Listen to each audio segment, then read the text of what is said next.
Olá, eu sou o Lauro Jardim. Eu sou o Fernando Gabeira. A partir de hoje, eu e o Gabeira vamos estar aqui na redação do Globo, no centro do Rio de Janeiro, todas as terças-feiras, para um papo sobre um assunto quente da semana. Ou, como é o caso de hoje, 2 assuntos. A ideia é a gente analisar, destrinchar, opinar, dar bastidores de temas que vão da política nacional à política internacional, meio ambiente, sociedade, economia e outras coisas.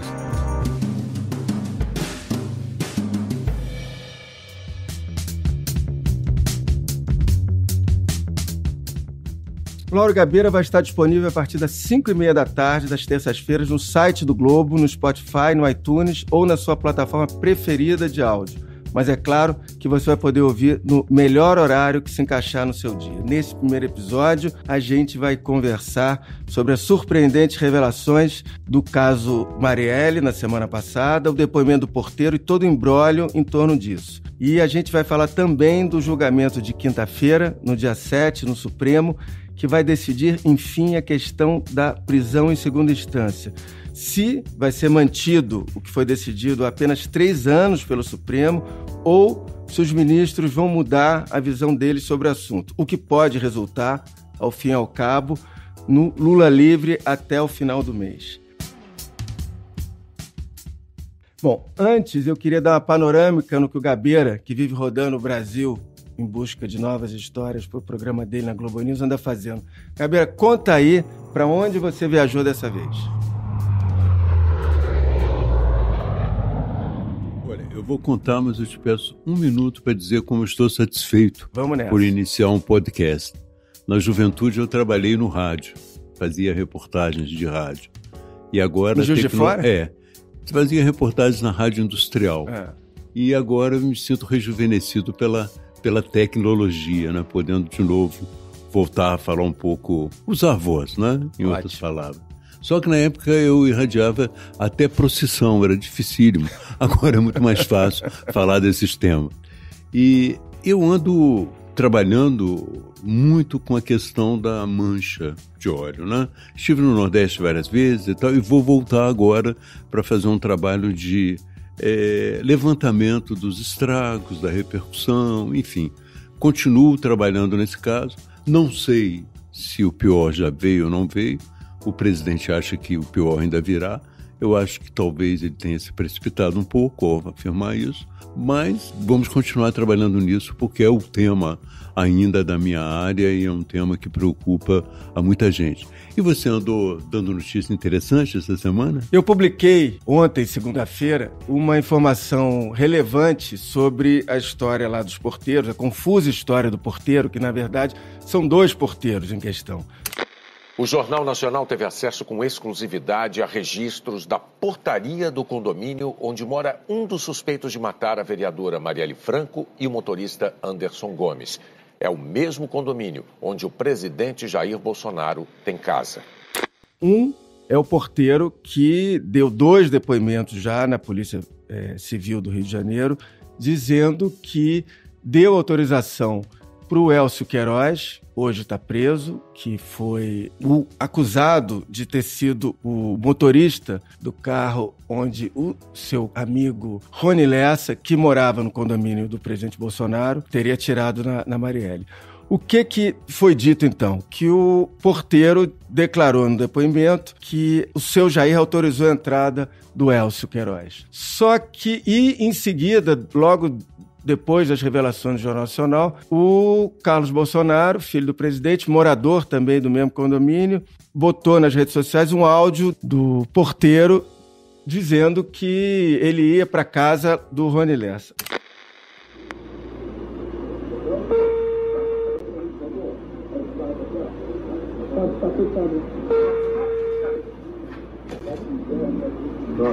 Portaria, boa tarde. Boa tarde. É o senhor Elson. Tá, pode liberar aí. Vocês percebem que a voz da portaria, da pessoa da portaria que ligou para a casa desse 65, não condiz em nenhum momento com a voz do então deputado Bolsonaro. Ora, eu revelei ontem foi que, na verdade, existem 2 porteiros nessa história. Um, o que assinou no livro que o Elcio Queiroz foi para a Casa 58, que é a casa do Bolsonaro. Tem um outro porteiro que tem esse áudio que o Carlos Bolsonaro publicou nas redes sociais. Por que a gente chega à conclusão disso? Primeiro, tem uma questão muito intrigante, que é, se o porteiro deu uma declaração sobre que o seu Jair é que deu autorização para a entrada do Elcio Queiroz, e a polícia já constatou, logo no início, a polícia e o Ministério Público, que o seu Jair, o presidente Bolsonaro, naquele dia estava em Brasília como deputado federal, por que no segundo depoimento já não foi questionado a ele, ao porteiro, essa dúvida, ou se ele teria mentido, se ele se confundiu? A verdade é que o porteiro entrou de férias, ainda está de férias, está voltando de férias e vai ser inquirido novamente. Mas, Gabeira, tudo isso que foi revelado a partir da semana passada no Jornal Nacional, a história ficou mais confusa ou ficou um pouco mais clara? Olha, eu acho que esse aspecto só ficará esclarecido quando o porteiro aparecer. Eu achei até singelo isso que você falou. O porteiro não fez depoimento porque ele entrou de férias. Imagina, você quando tem um caso desse, você não vai saber se a pessoa está de férias para prestar um depoimento. Mas eu queria fazer um leve relato sobre esse caso Marielle, porque eu trabalhei nele há algum tempo, né? Discordo das pessoas que dizem que depois de 600 dias nada se apurou. Eu acho que alguma coisa se apurou, é alguma coisa muito importante. O principal ainda não, mas alguma coisa importante se apurou. Quem deu o tiro, né? E qual era o grupo que participou da ação. Foram presos, então, o Rony Lessa, que é um policial militar reformado. Segundo os investigadores, o Rony Lessa foi o autor dos disparos. O segundo preso é Elcio Queiroz, um ex-policial militar reformado. No dia do crime, na noite do crime, o Elcio estava dirigindo o carro, então, que perseguiu e que emparelhou com o carro da vereadora Marielle Franco. E também tem outro ponto importante, que aí remete ao condomínio Vivendas da Barra, condomínio que o presidente tem casa, que é o seguinte: até um mês atrás, os dois que estão presos hoje, o Elcio Queiroz e o Rony Lessa, negavam em depoimentos que tivessem se encontrado no dia 14 de março, dia do assassinato da Marielle. E, com o que foi descoberto agora, ficou provado que os dois se encontraram, que o Elcio Queiroz foi à casa do Rony Lessa. Quer dizer, eles passaram meses negando isso. Então, só para corroborar o que você está dizendo, além de se descobrir, em princípio, quem matou e quem colaborou para isso, que levando no carro, tem avanço sim. Agora, tem também, Gabeira, algumas coisas muito impressionantes, porque é uma investigação que avança muito aos trancos e barrancos. Claro. Ela é um pouco reflexo das lutas internas na polícia. Quando surgiu o caso, eu trabalhei, primeiro fiz um programa, havia uma pista que eu fui à Zona Oeste, fui às comunidades de Rio das Pedras e Gardênia Azul.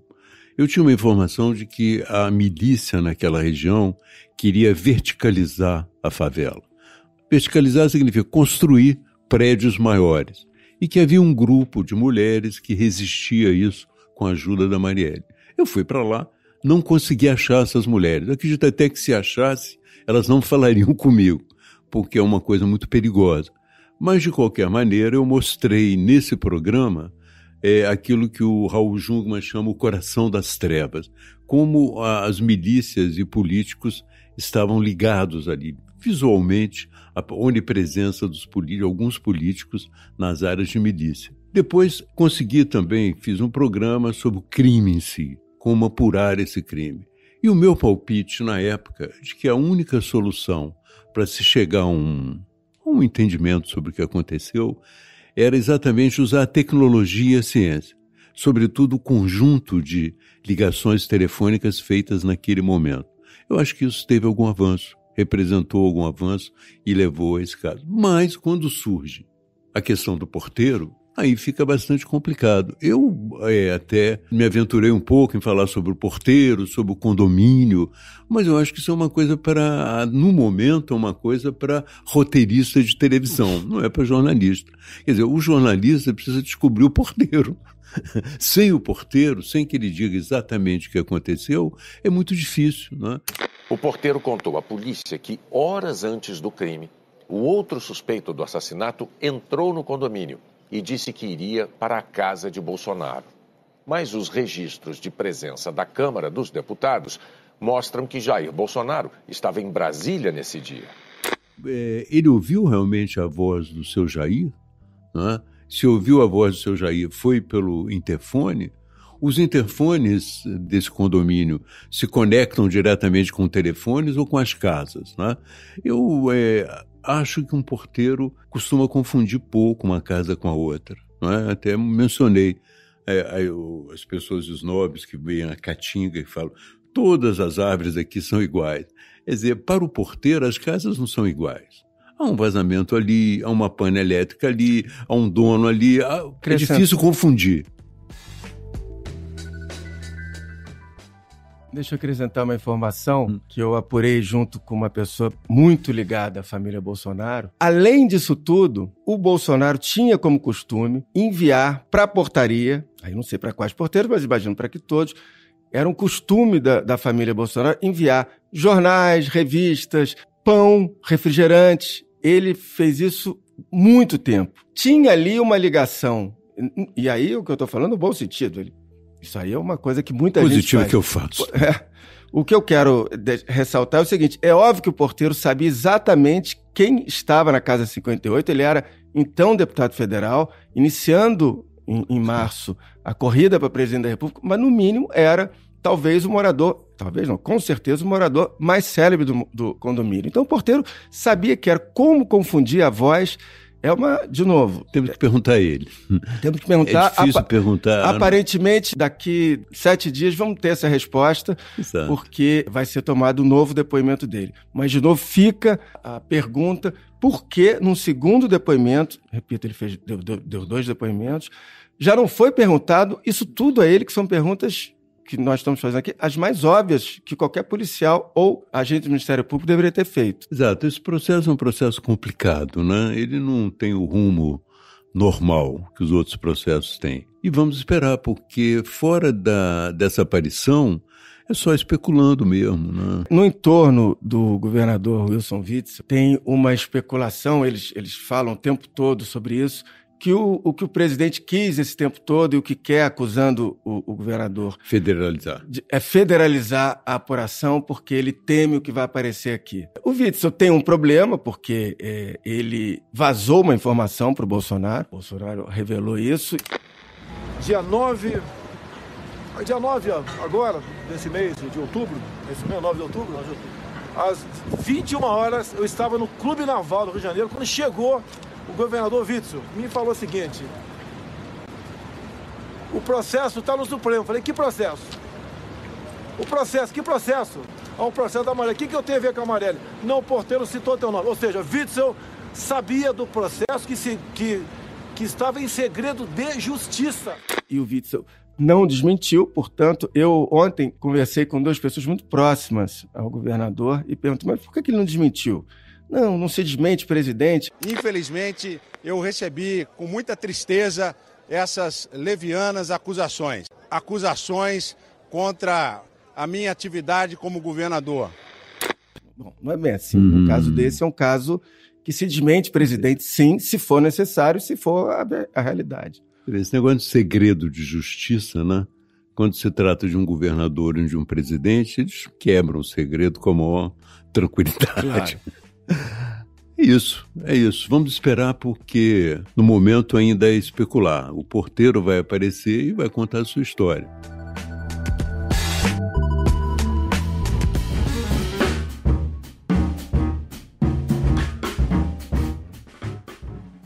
Gabriel, encerrando pelo menos por hora o assunto Marielle, vamos passar para o Supremo. Você não tem bola de cristal, mas você acha que a tendência mesmo do que vai acontecer daqui a 2 dias no Supremo, na quinta-feira, é a mudança de entendimento em relação à segunda instância? Faltam ainda 4 ministros votarem, que são os ministros Carmen Lúcia, Gilmar Mendes, Celso de Mello e o ministro Dias Toffoli, presidente da Suprema Corte. Tenho dito isso e observo isso na tática do próprio Supremo. Eu te falei algumas vezes que eles têm uma tática do bode na sala. Eles colocaram o bode na sala. Olha, vamos votar isso. E estão buscando algumas atenuantes. Né? Como a votação está empatada e o desempate virá através do voto do Toffoli, o Toffoli também, como presidente do tribunal, está buscando atenuantes, porque eles sabem que vão ficar, de uma certa maneira, com problemas na opinião pública. Então, as atenuantes que ele buscou nesse período confirmam a minha tese, que eles querem votar e querem algumas atenuantes. Só que as atenuantes que ele encontrou, no meu entender, não funcionarão bem como atenuantes. A primeira delas, ele queria o seguinte, que houvesse uma estação intermediária depois da segunda instância, não é? Que era um recurso no STJ. Ora, os juízes que votaram pelo fim da prisão em segunda instância não querem estação nenhuma. Eles querem, segundo eles, seguir a Constituição e esperar que o transite em julgado. Chegue ao final do final. Então, dificilmente, por uma questão de coerência, eles votarão numa estação intermediária. Aí o Toffoli buscou uma outra atenuante que não depende do Supremo, depende do Congresso, que ele vai levar ao Congresso, que é exatamente reduzir, ou pelo menos atenuar, esse processo de prescrição. O presidente do Supremo Tribunal Federal, o ministro Dias Toffoli, enviou uma proposta para os presidentes da Câmara e do Senado para impedir a prescrição de um caso até o fim do julgamento de recursos nos tribunais superiores. O argumento das pessoas a favor da prisão em segunda instância é de que protela-se, há uma prescrição e acaba tudo. Então ele falou o seguinte, não, vamos suspender o prazo de prescrição enquanto se protela. Mas acontece que isso vai depender do Congresso. O Rodrigo Maia disse, topei, vamos fazer. Os líderes vão dizer também, topamos. Mas eu conheço centenas de projetos no Congresso que todo mundo apoia e não andam. Porque há aqueles que você disse, estamos aí, vamos lá, vamos votar isso, mas não votam nunca, entende? Eu duvido que o Congresso, depois de votado o fim da prisão em segunda instância, abrindo esse caminho grande para as pessoas recorrerem e ficarem em liberdade, ele vai colocar uma limitação à decisão do Supremo. Pelo contrário, ele é mais liberal que o Supremo. Quinta-feira está marcada a retomada desse julgamento sobre a prisão após a condenação em segunda instância. Lembrando que os ministros estão analisando ações que questionam a constitucionalidade dessa prisão após a condenação em segunda instância. A propósito do que o presidente Toffoli fez, fatiando essa decisão em várias semanas, repare que nessa semana, que é a semana decisiva, ele marcou o julgamento de forma atípica, um julgamento tão importante, para quinta-feira e não para quarta. O normal era uma decisão dessa ser tomada na quarta, para se alguns votos se alongassem muito, na quinta fecha tudo. Ele marcou para quinta-feira, ou seja, dá a ele ainda a possibilidade de encerrar a sessão, jogar essa decisão para a semana seguinte, dependendo, e aí é óbvio, politicamente o que ele entende, se dá para fazer o que ele quer agora ou empurramos mais uma semana. Não sei se muita gente notou, mas é absolutamente atípico marcar, e quem escolhe a pauta é o presidente do Supremo, na quinta-feira. Então possivelmente ele vai trabalhar com essa possibilidade de jogar para mais uma semana isso. Claro, eu acho que ele vai trabalhar como tem trabalhado, né? Ele tem julgado, ele tem buscado atenuantes, ele tem preparado. Porque se você adia e busca atenuantes que falham, então, ainda que as atenuantes falham, o simples processo de adiar esfria um pouco a reação à decisão que você vai tomar. Então, o que eles estão fazendo é uma espécie de autoproteção, proteger a sua reputação e proteger um pouco a sua ligação com o público, que não anda muito boa. Os ministros não caminham com muita tranquilidade, alguns deles, pelo Brasil. Interessante notar o seguinte, o Toffoli, o tempo todo, nas últimas semanas, ele tentou, até onde eu apurei, que o Alexandre de Moraes mudasse o voto dele.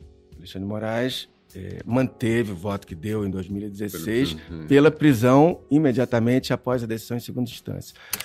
Dou procedência parcial às ADCs 4344 e 54, no sentido de conceder interpretação conforme a Constituição, ao artigo 283, de maneira a se admitir como constitucional o início da execução da pena após decisão condenatória em segundo grau de jurisdição. É o voto, presidente. Contava o Toffoli que o Alexandre de Moraes mudasse para que o resultado não fosse um 6-5 apertado e sim um 7-4. Ele não conseguiu isso. Não, ele também não queria seu voto de Minerva. Sim, é por isso. Que ele queria tirar dele esse peso. Em princípio, a tendência do Toffoli seria tentar colocar a posição dele, dessa decisão intermediária do STJ decidir e o réu já começar a cumprir pena, mas, até onde eu sei, ele coloca isso como voto dele, mas se houver contestação, o que deve haver, o ministro Lewandowski já foi à imprensa dizer que isso é fugir o que reza a Constituição, ele voltaria atrás para o entendimento e ficaria ao lado da turma do Gilmar Mendes, Rosa Weber e do ministro Lewandowski, que já votaram, e o Marco Aurélio, que também já declarou o relator. Portanto, a gente vai ter ali, talvez até o fim do mês, um novo elemento no país, que é o Lula livre, que, de alguma maneira, o Bolsonaro não desgosta totalmente, porque ele agora terá um alvo nas ruas. Alguém para polarizar, né? E aí toda essa história, que também foi remexida semana passada pelo filho do presidente, pelo deputado Eduardo Bolsonaro, do AI-5, talvez ganhe algum significado. O motivo dele já ter dito isso. Se a esquerda radicalizar esse ponto, a gente vai precisar ter uma resposta. E uma resposta, ela pode ser via um novo AI-5, pode ser via uma legislação aprovada através de um plebiscito, como ocorreu na Itália. Alguma resposta vai ter que ser dada.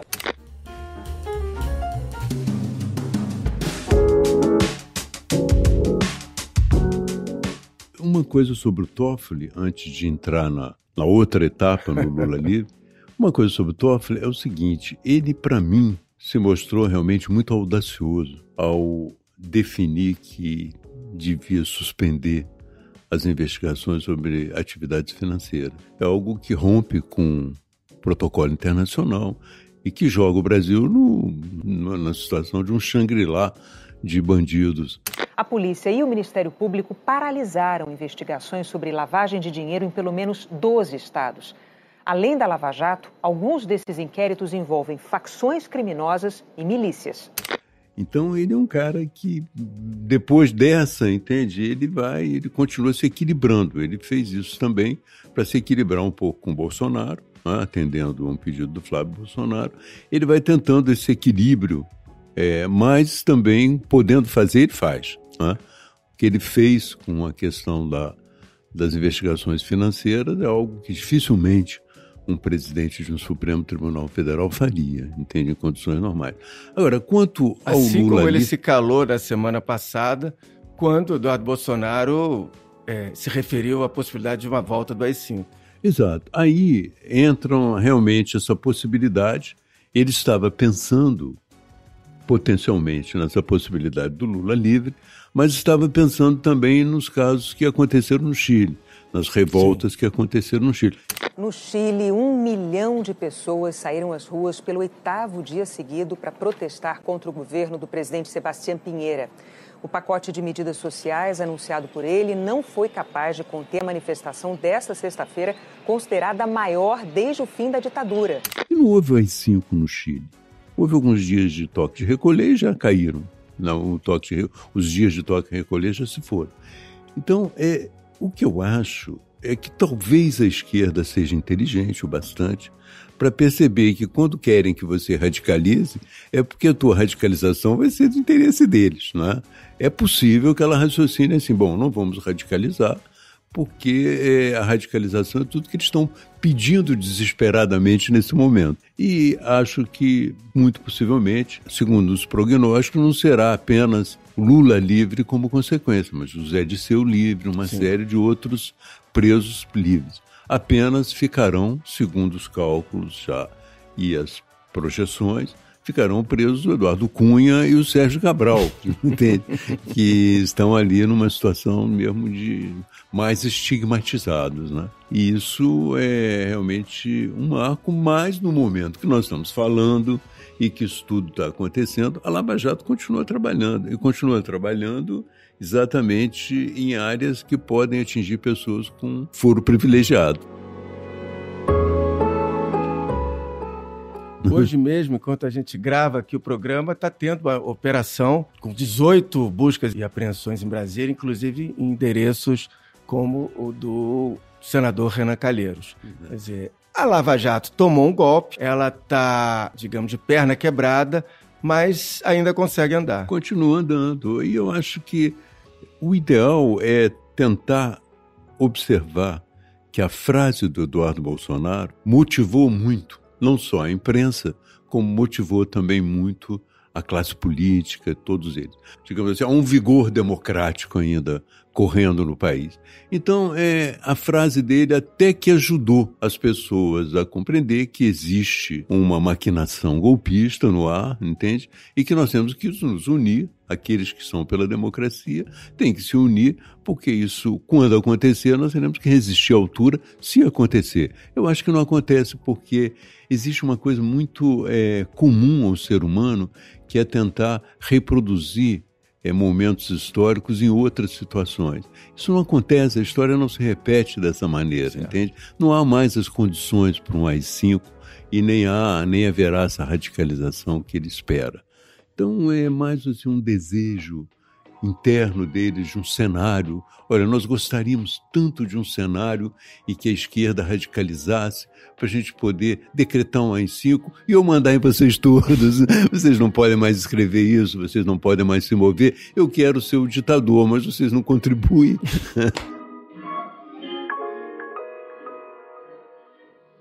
Aliás, voltando só a uma última coisa, como você falou que a Lava Jato de alguma maneira continua, também vai caber ao Supremo, mais à frente, definir se as investigações que eram feitas pelo COAF continuam, porque a decisão do Toffoli foi uma decisão monocrática. Provisória. Imagina-se que o Supremo não vai manter essa aberração de você paralisar 700 investigações hoje em curso. Existem inquéritos parados sobre lavagem de dinheiro no Rio, em São Paulo, Minas Gerais, Santa Catarina, Goiás, Pará, Maranhão, Piauí, Rio Grande do Norte, Pernambuco, Paraíba e Ceará. Exato. Mesmo que o Supremo, eu acho que o Supremo não vai manter essa aberração, o fato de ter havido essa interrupção longa é uma aberração. Sim. Que investigações dependem de ritmo, tem consequências, no tempo. Então, ele, de uma certa maneira, ele vai ter que responder por esse equívoco, caso o Supremo o considere equivocado.